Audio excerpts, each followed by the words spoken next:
Car si cette élection a un sens, ce n'est pas seulement de défendre une liste, mais celle-là en vaut la peine, croyez-moi.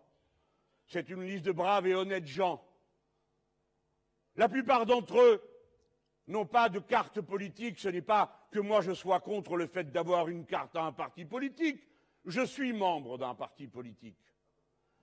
Mais il paraissait important, le comité qui a choisi cette liste au milieu de 600 candidatures, et ce comité qui était composé de gens tirés au sort, ont essayé d'évaluer, non pas d'après les appartenances, d'après les liens des uns avec les autres, mais en fonction de ce qu'ils voulaient vous donner à voir. Ils voulaient vous donner à voir une liste où il y a 11% de chômeurs, où il y a 25% d'ouvriers, une liste évidemment paritaire, la loi l'impose, une liste où vous avez des militants engagés de toutes les manières possibles, les uns modestement là où ils sont, les autres dans des associations, beaucoup dans des syndicats, mais parmi eux, dans un parti, dans un autre. Et c'est vrai que dans cette liste bizarre, il y a des socialistes. Écoutez-moi bien, les gens. Je sais que vous avez quelques raisons d'avoir les crocs.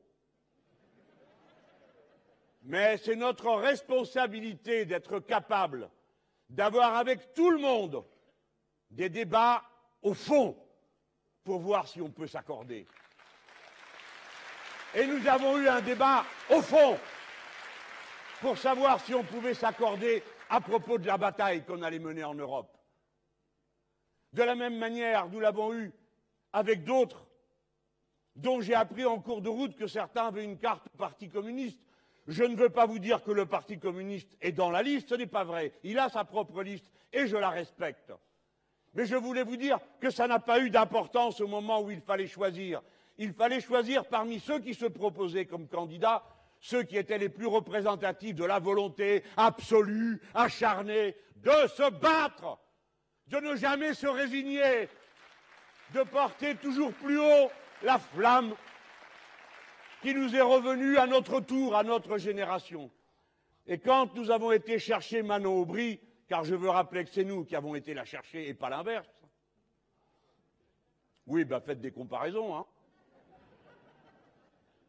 Nous avons eu une longue discussion. C'était même un peu saoulant à force. Une longue discussion. On voulait être certain qu'on pensait, qu'on voyait les choses de la même manière, que les mots n'étaient pas des trompe-l'œil. C'était une discussion sans concession.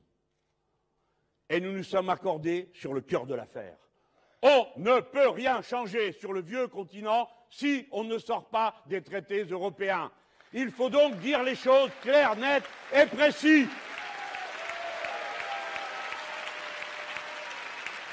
Alors on m'a